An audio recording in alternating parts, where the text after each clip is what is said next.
이름으로 여러분들을 축복합니다.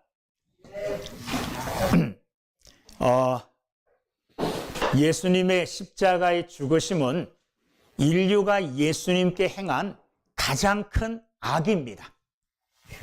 예수님은 인류의 모든 사람들의 시기심과 또한 탐욕으로 말미암아 가장 잔인한 십자가 위에서 죽음을 당하셨습니다.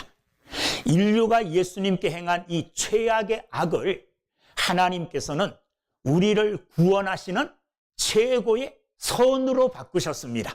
할렐루야. 이게 하나님의 역사입니다. 인류가 예수님께 행하신 가장 큰 악을 하나님께서는 인류를 구원하시는 가장 큰 선으로 바꾸신 겁니다. 오늘 우리가 읽은 이 본문 말씀에도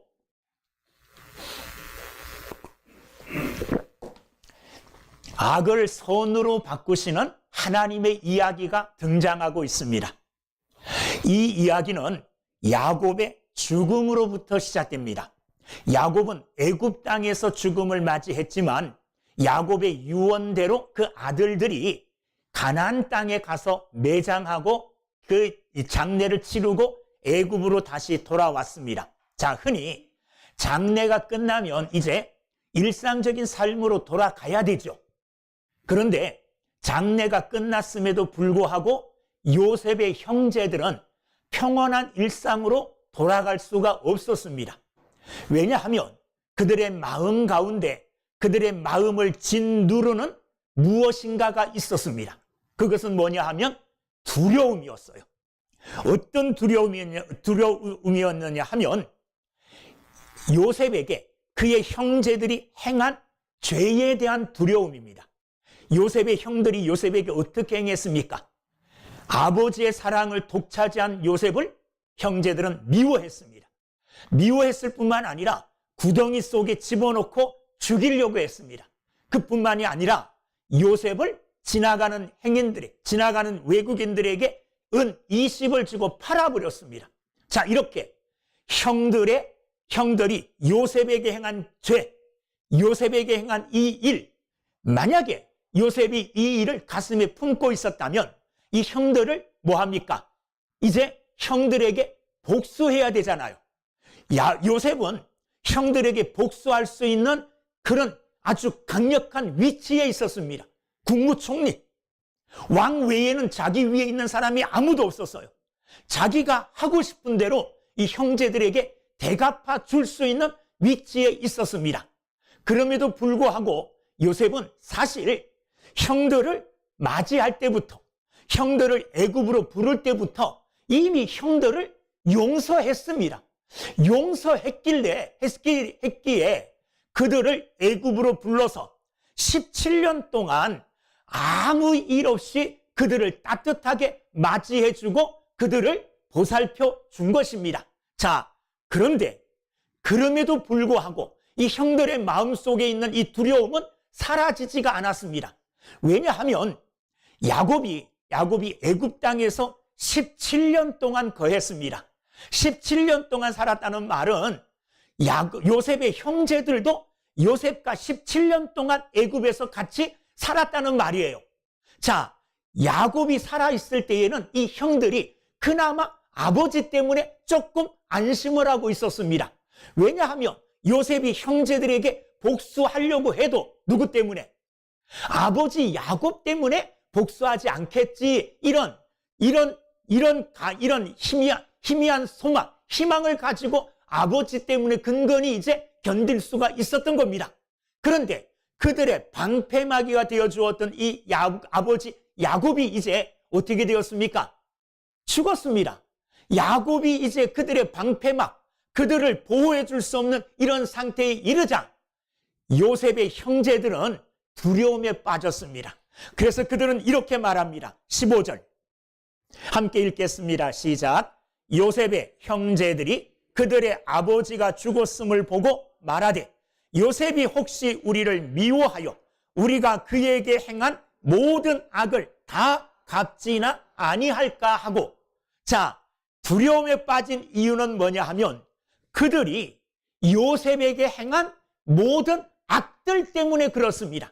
그들 스스로도 요셉에게 그들이 악을 행하였다는 것을 알고 있었어요. 죄를 지은 거죠. 이 죄에 대한 죄책감, 이 두려움이 그들을 사로잡은 겁니다. 두려움뿐만 아니라 이 죄에 대한 요셉의 보복, 이 보복에 대한 두려움으로 그들은 어찌할 줄을 모르고 있었습니다. 그래서 직접적으로 사실 요셉을 찾아가지는 못하고 사람을 보냅니다. 사람을 보내서 뭐라고 말하느냐? 아버지 야곱이 살아계실 때에 우리를 용서해 주라고 했다. 그러니 우리를 좀 용서해 달라. 이렇게 이야기해요. 자, 그 다음에 어떻게 하느냐? 그 다음에는 그들이 직접 요셉을 찾아갑니다. 그리고는 이제 아버지 야곱이 돌아가셨으니 이제 잊고 우리의 죄를 좀 용서해 주소서. 이렇게 요셉에게 이야기를 합니다. 그뿐만 아니라 18절 말씀에 보면 우리는 당신의 종들입니다. 형제가 아니라, 형이 아니라 이제 우리는 당신의 종입니다. 이렇게까지 겸손하게 요셉 앞에 무릎 꿇습니다.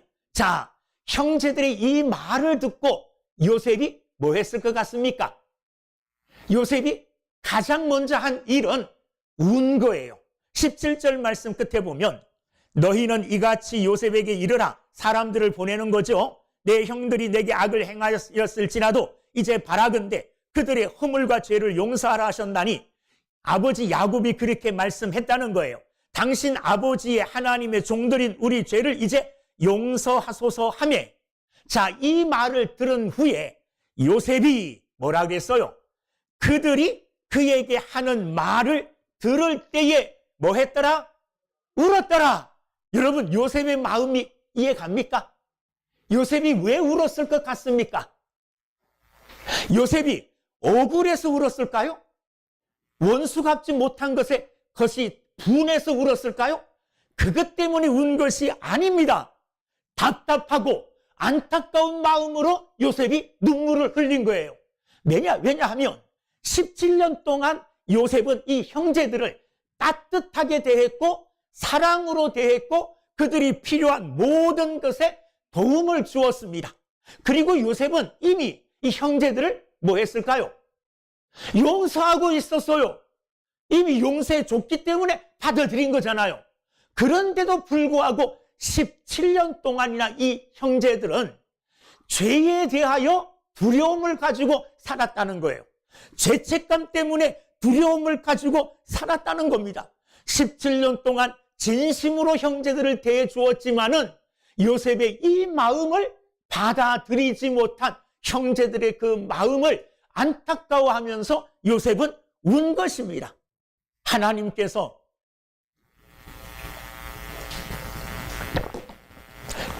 우리를 사랑하십니다. 하나님이 우리를 사랑하심으로 하나님은 아낌없는 사랑을 우리를 위해서 쏟아부어 주셨어요. 우리는 하나님의 그와 같은 많은 사랑을 받은 자들입니다. 그럼에도 불구하고 하나님이 이렇게 우리를 사랑해 주셨음에도 불구하고 아직도 여전히 우리는 하나님을 심판주 하나님, 나에게 내 죄로 말미암아 보복하실 하나님으로 알고 그 앞에 두려움과 떨림으로 살아가는 자, 이 두려움과 떨림은 거룩한 두려움과 떨림이 아니에요. 무서움으로 살아가는 이런 자들이 있어요. 하나님이 아무리 내가 너의 죄를 용서했다, 십자가에서 내 아들 예수가 너의 모든 죄를 대신하여 감당했다, 너는 이미 용서받았다, 아무리 하나님이 하나님의 사랑을 우리에게 말씀해 주셔도 여전히 우리는 죄의 두려움 속에서 하나님의 용서함의 기쁨을 경험하지 못하고 살아간다면 아마도 하나님은 요셉과 같은 마음으로 우리를 안타까워하실 줄로 믿습니다. 여러분, 요셉의 이 마음, 안타까움의 울음이에요. 그리고 여전히 죄에 대하여 두려움 속에 살아가고 있는 형제들을 바라보면서 불쌍히 여기고 안타까워하는 이런 요셉의 울음인 줄로 믿습니다. 이 울음을 우리는 하나님의 마음을 바라보는 마음으로 이해해야 될 줄로 믿습니다. 자, 그러자 두렵고 떨고 있는 이 형제들에게 요셉이 이제 위로해주고 진심으로 그들을 용서했다는 것을 확신시켜 줍니다. 요셉이 가장 먼저 한 말이 뭐냐? 요셉 앞에 무릎 꿇은 형제들을 향하여 19절 말씀 한번 보겠습니다. 읽어보겠습니다. 19절 시작. 요셉이 그들에게 이르되 두려워하지 마소서, 내가 하나님을 대신하리이까. 자, 요셉의 가장 첫 마디는 두려워하지 마소서. 이때까지도 두려워하지 않아도 되는데 그들은 사실 쓸데없는 두려움 속에 있었죠. 그죠? 요셉은 이미 그들을 용서했잖아요. 그러니까 그들이 무서워하고 두려워하는 것은 쓸데없는 두려움, 쓸데없는 무서움이었어요. 그래서 이 쓸데없는 두려움을 요셉은 깨트려 줍니다. 두려워하지 마소서. 두려워 안 해도 됩니다. 그러면서 두려워하지 않아야 될 이유, 요셉을 두려워하지 않아야 될 이유를 요셉은 말하고 있어요. 그 이유가 뭡니까? 19절에 내가 하나님을 대신하리이까. 내가 하나님을 대신하리이까. 내가 하나님입니까? 나 하나님 아닙니다. 이런 말이에요.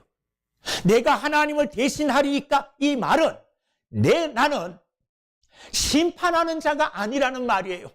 당신들이 내게 향한 죄에 대하여 내가 심판자로 당신들 앞에 선 것이 아닙니다. 나는 심판자가 아닙니다. 이렇게 말하고 있습니다. 요셉은 심판하기에 충분한 자리에 있음에도 불구하고 나는 하나님이 아닙니다. 나는 심판하는 사람이 아닙니다. 이렇게 하나님의 자리에 앉기를 거부하고 나는 하나님이 아니라 나는 심판하는 사람이 아닙니다. 그러니 당신들에게 보복하지 않습니다. 두려워하지 마십시오. 이렇게 말씀한 거예요. 내가 하나님을 대신하리이까. 이 말씀 속에는 하나님의 주권을 인정하는 믿음이 들어가 있어요. 요셉은 아마도 형제들을 만난 후에 자기의 과거의 삶을 돌아봤을 거예요. 어떤 삶을 돌아봤을까요? 야곱에게 사랑을 독차지 받았던 것, 이것 때문에 형제들에게 미움받은 것, 이것 때문에 형제들이 자기를 죽이려고 구덩이 속에 빠뜨린 것까지, 그리고 구덩이 속에서 건져내어 다시 은 20냥 주고 팔아 넘긴 것까지, 그래서 애굽의 노예로 팔려가서 보디발의 집에서 일하다가 음모에 걸려가지고, 보디발 부인의 음모에 걸려가지고 감옥에 간 것까지, 그리고 감옥에 가서 꿈을 해몽해주는 이런 일을 통하여 왕의 꿈을 해몽해주고, 그리고 왕으로부터 국무총리가 되기까지 자신의 과거를 쭉 돌아봤을 거예요. 그런데 그 모든 일들이 형들이 한 것 같지만, 보디발의 부인이 한 것 같지만, 간수들이 한 것 같지만 하나님이 하셨다는 거예요.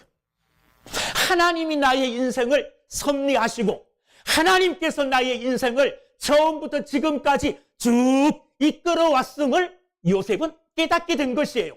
그래서 하나님이 내 모든 인생에 있어서 친히 역사하시고 섭리하시고 간섭하셨구나.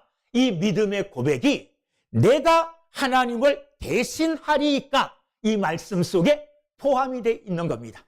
이 말씀은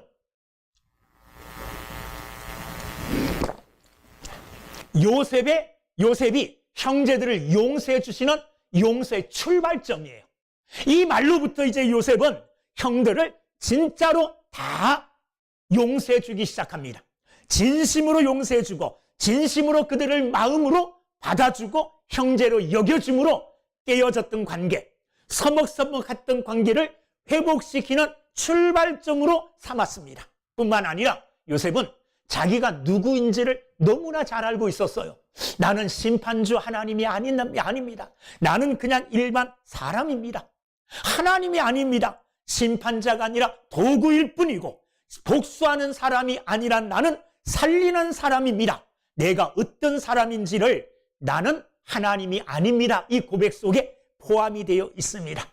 이 말씀은 또한 우리에게도 큰 깨달음을 줍니다. 우리는 가끔 요셉은 이렇게 말했어요. 내가 하나님을 대신하리이까. 이 말은 하나님을 대신한다는 겁니까? 안 한다는 겁니까? 하나님을 대신 안 하겠다는 말이죠. 그죠? 그런데 우리는 요셉이 한 이 말에 반대쪽으로 행동할 때가 꽤 많아요. 하나님의 자리에서 하나님처럼 심판하려고 할 때가 너무나 많다는 말이에요. 내가 다 판단하려고 해요. 내가 다 옳고 그름을 판단하고 옳고 그름에 따라 내가 그 사람을 정죄하려고 하는 것까지 다 하려고 해요. 하나님 자리에 하나님처럼 서려고 할 때가 너무나 많다는 겁니다. 여러분, 내가 하나님을 대신하리이까, 이 요셉의 말을 우리는 항상 가슴에 새겨야 됩니다. 내가 하나님의 자리를 대신할 때에 우리는 우리의 자유를 박탈당합니다. 우리가 하나님을 대신하지 않겠다, 나는 하나님이 아닙니다, 이런 선언을 할 때 우리는 비로소 자유를 누릴 수가 있습니다. 어떤 자유를 누릴 수 있느냐? 억울함에서 자유를 누릴 수가 있어요. 여러분, 요셉이 억울했겠죠. 형제들이 죄 없는 자기를 팔아버렸잖아요. 그거로 인해서 노예 생활했고 감옥까지 갔고 여러 가지 고통과 환난들을 다 겪었어요. 이 모든 일들이 얼마나 억울한 일로 그에게 맺혀 있었겠습니까? 그런데 요셉이 내가 하나님을 대신하리이까 이렇게 말하는 순간 그는 심판자 하나님이 아니고 판명하는 하나님이 아니고 순전한 하나의 인간으로 돌아와 자기에게 주어졌던 모든 부당함, 모든 짐들, 이 자기에게 덮어씌웠던 이런 모든 짐들을 다 덜떨쳐버리는 자유의 기회로 삼아요. 억울한 일이 다 사라져버려요. 그리고 분노하고 괘씸했던 이런 마음들도 다 사라져버려요. 왜? 그 모든 것들을 하나님께 맡겼기 때문에. 내가 하나님으로 복수하려면 얼마나 마음이 쓰이겠습니까? 어떻게 복수할까? 어떻게 더 괴롭혀줄까? 뭐 이런 마음들로 힘들 것 아니에요. 근데 이것을 누구에게요? 하나님에게 딱 맡겨버리는 순간 요셉에게는 아마도 자유함이 찾아왔을 줄로 믿습니다. 우리 또한 하나님께 모든 것을 맡김으로 내가 억지로 져야 될 모든 짐들로부터 해방되어지시는 여러분들이 되기를 주님의 이름으로 축원합니다.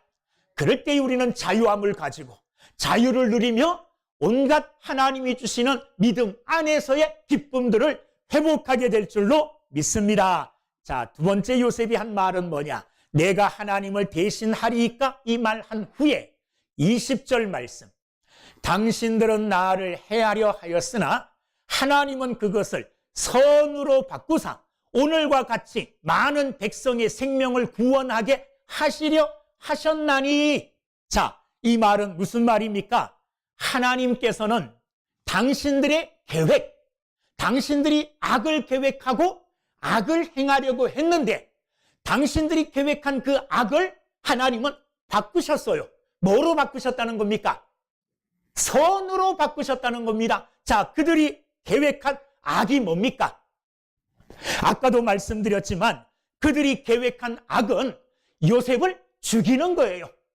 아버지의 사랑을 독차지하고 있었던 이 요셉을 자기들의 눈앞에서 지워버리는 거예요. 그러기 위해서 죽이려고 작정했었고 그 다음에 노예로 팔아버렸어요. 이게 그들이 계획한 악입니다. 그들이 생각한 악이었어요. 그런데 이런 그들이 생각한 그 악을 하나님은 선으로 바꾸셨어요. 하나님이 바꾸신 그 선의 구체적인 내용이 뭡니까? 오늘 그 말씀대로 그것을 선으로 바꾸사 오늘과 같이, 오늘과 같이라는 이 말은 오늘 보듯이 그 말이에요. 그러니까 형제들, 당신들이 악을 계획했지만은 당신들이 오늘 보는 것 같이 여러분들이 계획한 악대로 되지 않았고 요셉이 안 죽었잖아요. 그러니까 형제들이 계획한 악이 진행되지 않았고 악이 행하여지지 않았고 오늘과 같이, 오늘 보십시오. 결과가 어떻습니까? 악이 나타난 게 아니라 선이 행하여졌잖아요. 그 선이 행하여진 그 선의 결과가 뭐냐 하면 뒤에 나오는 것. 많은 백성의 생명을 구원하게 하시려 하셨나니 당신들이 보듯이 당신들이 행한 그 악, 이 악을 하나님이 선하게 바꾸셨는데 어떻게 선하게 바꾸셨느냐? 나를 애굽의 국무총리로 세우사 7년 풍년 동안 곡식을 잘 저장하게 하시고 7년 6년 동안 굶어 죽을 수많은 사람들을 살리는 일을 했죠. 그 수많은 백성들을 살리는 일들뿐만 아니라 야곱과 그의 모든 형제들을 다 살리는 일을 했잖아요. 이게 하나님이 계획한 선이라는 거예요. 그 선이 오늘날 이루어졌습니까? 안 이루어졌습니까? 형제들이 눈으로 보는 것처럼 실제적으로 그 일이 이루어졌다는 거예요. 그 요셉은 확신 있게 당신들이 이런 악을 계획했지만은 하나님은 당신들이 계획한 이런 악을 이렇게 선으로 바꾸셨습니다. 오늘날 당신들의 눈으로 보고 있는 그대로입니다. 이렇게 이야기해요. 그러면서 하나님이 어떤 하나님이냐? 하나님은 악을 선하게 바꾸시는 하나님. 인간들이 아무리 악을 행하려고 해도 하나님이 선을 계획하시면 그 악은 아무런 소용이 없다는 거예요. 여러분, 여자분들이 이렇게 술을 놓는 거 있잖아요. 술을 놓은 것 보면 굉장히 아름답죠. 굉장히 아름다운 모습의 수가 놓여지고 그림이 놓여져요. 그런데 그 뒷면으로 돌아가면 어떻습니까? 그 모습이 안 보이죠. 실을 막 꼬매놓고 묶어놓고 뭐 이렇게 해서 별로 아름다워 보이지 않아요. 그러나 아름답지 않은 그 모든 것들이 다 이렇게 연합되어서 쓰여졌을 때에 앞면을 보면 아름다운 그림이 그려지는 거예요. 밑으로는 보이지 않는 곳에는 악이 행하여질 수도 있고 사람들이 실수할 수도 있고 사람들이 짧은 지혜로 하나님의 지혜에 못 미치게 행할 수도 있어요. 그래서 그 자체를 보면 우리가 세상 현실을 볼 때 왜 이렇게 삶이 어렵고 빡빡하고 힘들지? 왜 이렇게 악이 요동치고 악이 이렇게 일어나고 악의 사람이 잘 되는 것 같이 이렇게 우리 눈에는 무질서한 것처럼 보이지만 결국은 그 역사의 흐름 끝에는 아름다운 하나님의 솜씨, 아름다운 하나님의 계획하심이 드러나게 될 줄로 믿습니다. 그래서 로마서 8장 28절에 우리가 알거니와 하나님을 사랑하는 자 곧 그의 뜻대로 부르심을 입은 자들에게는 모든 것이 합력하여 선을 이루느니라. 할렐루야. 모든 것이 합력해서 하나님이 선하게 하신다는 겁니다. 요셉이 형제들의 악에 의하여 팔려갔지만은 하나님은 그 악을 합력하여 선하게 하사 오늘같이 많은 사람들을 구원하는, 생명을 구원하는 일로 사용하셨다는 겁니다. 여러분, 요셉이 형제들을 이렇게 용서해 줄 수 있었던 이유, 요셉이 성인 군자라서가 아닙니다. 요셉이 마음이 착하고 양심적이고 그래서가 아닙니다. 믿음 때문이에요. 어떤 믿음이냐? 인생을 주관하시는 분이 하나님이시다. 내가 팔려간 것도 형들이 한 것 같지만은 하나님이 하신 것이다. 하나님이 그렇게 행하심으로 결국은 선을 이루사 나를 애굽에서 국무총리가 되게 하시고 그리고 수많은 사람들의 생명을 구원하는 일로 나를 사용하신 것이다. 하나님께서 형들이 나를 판 게 아니라 하나님께서 나를 형들에 의하여 먼저 애굽으로 하나님이 보내셨습니다. 이런 하나님의 섭리, 하나님의 주권을 인정할 때에 요셉은 형들을 용서할 수밖에 없어요. 형들을 용서할 수밖에 없어요. 결국은 형들이 한 그 악 때문에 요셉이 잘 됐잖아요. 그러므로 오늘 우리는 우리의 삶 속에서 내가 어떤 사람인가, 양심적인가, 좀 선하고 착한가, 이것보다도 우리가 먼저 붙들어야 될 것은 하나님의 주권적인 섭리를 먼저 붙들어야 돼요. 하나님이 이 일을 행하셨구나. 비록 내가 지금 고난의 길을 걸어가고 있더라도 이런 섭리와 믿음이 있을 때에는 우리는 그 고난을 능히 견딜 수가 있게 될 줄로 믿습니다. 왜? 하나님이 이렇게 하셨구나. 이렇게 하신 데에는 반드시 하나님의 섭리가 있을 것이라는 믿음을 가지면 그 어떤 환난과 고난도 믿음으로 이겨낼 줄로 믿습니다. 이 믿음 가지시기를 주님의 이름으로 축원합니다. 마지막으로 이 요셉은 말로만 용서해 준 게 아닙니다. 말로만 용서해 주지 아니하고 책임지는 용서를 해 주었어요. 책임지는 용서. 21절 읽어보겠습니다. 21절 시작.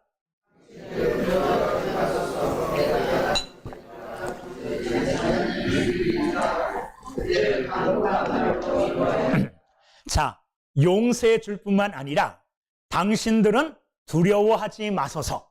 다시 한번 두려움을 끊는 선언을 해요. 용서는 상대의 두려움을 끊어주는 역할을 합니다. 하나님께서 우리를 용서해 주셨다는 이 사실을 우리가 믿게 되어진다면 하나님을 무서워하는 마음이 사라집니다. 하나님을 사랑하게 되고 하나님을 거룩하게 공경하게 되고 경외하게 되는 믿음을 갖게 돼요. 용서 안에는 이런 사랑의 두려움을 끊어내는 이런 역할이 있다는 것을 우리는 기억하고 용서받은 자로 이제는 하나님을 무서워하는 존재가 아니라 나를 심판하시고 나를 지옥불에 던지실 하나님 두려워 이게 아니라 하나님의 그 사랑과 하나님의 그 십자가의 피로 말미암아 용서해 주시는 용서함을 통해서 하나님을 향한 두려움을 끊어내고 하나님을 사랑하고 하나님을 좋아하고 하나님을 믿음으로 따르는 여러분들이 되기를 주의 이름으로 축원합니다. 그 다음에 한 말이 뭐냐? 내가 당신들과 당신들의 자기 자녀를 기르리이다. 내가 당신들 형제들과 지금 살아있는 형제들뿐만 아니라 앞으로 당신들의 자녀들까지 내가 기르겠습니다. 현재와 미래를 책임지는 약속을 해줍니다. 어떻게 책임져 주겠다는 겁니까? 과거의 잘못을 이제 묻지 아니하고 앞으로 살아가는 그 모든 일에 대해서 내가 당신들을 책임지겠습니다. 당신들을 책임질 뿐만 아니라 자녀들을 양육하는 자녀들의 앞날까지 내가 다 책임지겠습니다. 이렇게 책임지는 사랑을 그는 행하고 있는 겁니다. 여러분, 용서하면 용서 자체로 끝나는 게 아니라 용서를 통한 화해와 용서를 통한 회복되어진 관계를 통해서 더 큰 사랑이 이루어져야 돼요. 요셉은 바로 그것을 하고 있어요. 형제들을 용서해 줌과 동시에 두려워하지 마세요. 그리고 내가 당신들을 책임지겠습니다. 당신들이 이 땅에서 살아가는 동안 어려움 당하지 않도록 당신들의 모든 것을 내가 책임지고 당신들을 이끌겠습니다. 당신들뿐만 아니라 당신들의 자녀들까지 내가 기르고 양육하겠습니다. 이렇게 책임지는 이런 마음을 가지고 그들을 용서해 주고 있습니다. 자, 이렇게 현실적인 생활 문제를 책임져 줄 뿐만 아니라 그들 마음 깊숙이 있는 죄책감, 그들의 상한 마음, 이것까지도 건드려서 이것까지도 해결해 줘요. 이것까지도 그는 해결해 주는 이런 넓은 마음을 갖습니다. 그 뒤에 나오는 말, 그들을 간곡한 말로 위로하였더라. 이 간곡한 말이란 어떤 말이냐 하면 마음에 닿는 말이에요. 자, 누가 내게 말을 하는데 그 말이 내게 마음에 안 닿을 수 있죠. 저 사람은 말로는 나를 사랑하고 나를 용서했다 그러는데 저 사람 눈빛을 보니까 나 절대로 용서한 게 아니야. 조심해야지. 이렇게 사람들의 그 의도를 읽을 수 있잖아요. 근데 이 간곡한 말이라는 것은 그 사람의 마음에 와 닿게 말하는 거예요. 요셉은 형제들을 위로하되 그 마음에 와 닿도록 그 사람의 마음이 움직이고 그 사람의 마음이 작동하도록 그는 간곡한 말로 그들을 위로하여 줍니다.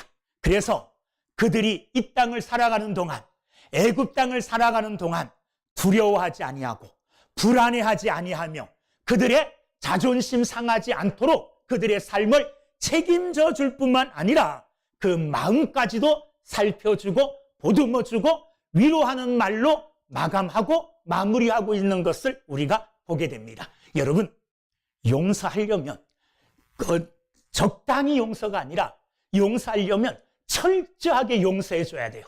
요셉의 용서를 보면 적당히 용서해주고 나중에 또 형들이 나게 잘못하면 그 일을 다시 끄집어내가지고 그때 이랬지 하고 다시 그것을 써먹겠다는 이런 말이 아니에요. 싹 잊어버리겠다는 말이에요. 우리는 용서해 줬다 그러면서도 다음에 그 사건을 가지고 나올 때가 많죠. 그죠? 안 그렇습니까? 내가 너를 용서했어. 그래, 그 일은 이제 다 잊어줄게. 그래 놓고도 또 싸움이 붙으면 그 일을 다시 끄집어낼 때가 있어요. 이건 진정한 용서가 아니에요. 요셉은 진정한 완전한 용서를 형제를 향하여 베풀고 있는 겁니다. 이런 용서의 삶을 사는 저와 여러분들이 되기를 주의 이름으로 축원합니다. 오늘 이 요셉의 이야기는 예수님의 이야기와 흡사합니다. 형제들에게 배신당하여 구덩이에 빠지고 형제들에게 배신당하여 팔려갔던 이 요셉의 이야기는 사람들에게 배신당하고 백성들에게 버림받아 십자가에서 못 박혀 죽으신 예수님의 모습을 상상하게 합니다. 예수님의 십자가의 죽으심과 요셉의 억울한 이 일들은 다 일맥상통하는 것 같아요. 예수님을 해하려고 원수들은 예수님을 십자가에 못 박았지만 하나님은 그것을 통하여 온 인류를 구원하시는 방편으로 선으로 바꾸셔서 모든 인류를 구원하는 통로로 삼으셨습니다. 요셉 또한 마찬가지입니다. 형들의 미움과 시기심으로 팔려갔지만은 팔려간 요셉은 도리어 그들의 악을 하나님이 선하게 하사 모든 사람들을, 많은 사람들을 구원하는 구원의 도구로 사용하셨습니다. 여러분, 오늘 이 말씀을 들으면서 혹시라도 아직 과거의 상처 때문에 누구를 미워하고 있는 사람들이 있습니까? 혹 아니면 과거의 죄책감 때문에, 죄 지은 것 때문에 아직도 하나님이 나를 사랑하신다는 그 사랑을 완전하게 누리지 못하는 이런 사람들이 있습니까? 오늘 요셉의 이야기를 통해서 우리는 요셉처럼 하나님의 주권을 온전하게 인정하고 하나님께 내 자신의 모든 문제를 내가 하나님 일이니까 나 하나님이 아닙니다 하고 하나님께 모든 것을 다 맡김으로 자유한 여러분들이 되기를 주의 이름으로 축원합니다. 요셉이 형들을 위로했듯이 오늘 주님이 여러분들을 위로하여 주심으로 두려움 속에서 헤어나오시고 주님이 주시는 따뜻한 은혜의 손길 속에서 용서의 기쁨을 회복하는 믿음의 삶을 사는 여러분들이 다 되기를 주의 이름으로 축원합니다. 기도하겠습니다.